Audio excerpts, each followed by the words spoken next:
Hello mga mami, so tanong mo, anong difference nung dalawa? Kasi meron tayong dalawang 6XL dyan. Meron tayong ganitong design and meron tayong ganitong design. Kung mapapansin nyo mami, yung ganitong design natin, ayan, ito po para sa mga baby natin na hindi naman siya maselan ang balat. Go ka dito mami.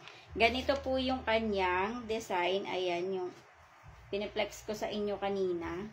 Tapos, ayan, super stretchy, ganito yan kalaki, mami. Ito talaga, ganito talaga yung makakarating sa inyo, mami. True talaga to, legit talaga na malaki siya. Ayan, ganyan siya, madam. Tapos, ganito siya sa loob. Ayan po yung ating diaper. Double card to, mami, pero ang laki talaga nung bandang legs. Tapos, ito naman, madam, pag nakita niyo yung ganitong design dyan, ito naman po ay para sa mga sensitive yung balat. Kung sensitive yung balat ni baby, go ka dito, meron siyang 6XL and 7XL. Ayan. Ganito naman yung design niya. Prutas naman siya, mami. Dahil sensitive yung balat ni baby, ang design naman po ng ating diaper ay prutas, pero pareho lang po. Na stretchy din po yan. Wala lang siyang back tape.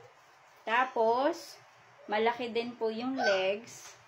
And, ganito rin siya sa loob. Double card pa rin siya, mami. So, yun lang naman yung pinagkaiba. Yung isa ay prutas. And, yung isa ay si Ducky. Ayan po yung pagkakaiba niya. O yung itlog ba yan na pisa. So, ayan, madam.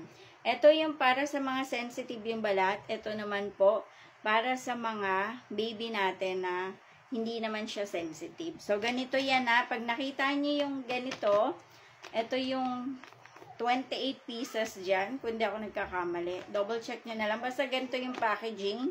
Ito po ay para sa hindi maselan ang balat. Kung ganito naman po yung makikita nyo dyan, ito meron tayong 6XL and 7XL. Para to sa mga masiselan ang balat. Ayan o. Weak acid surface siya, mami. So, ito may parang pH. Ganyan siya, madam. So, hindi ko naman, ayan o. Ayan, pH niya. Ayan, sinasabi. So, ayan, hindi natin maano kasi, ano naman to, Chinese yata yung kanyang, sulat. So, hindi ko mababasa, mami. Pero siya yung may pH. Ayan. So, para sa mga sensitive yung balat, go kayo dito. Kung hindi naman sensitive, ito po ang meron tayo. So, ayan po, mami. Sana naliwanagan ka po sa ating paliwanag. So, yun lang po.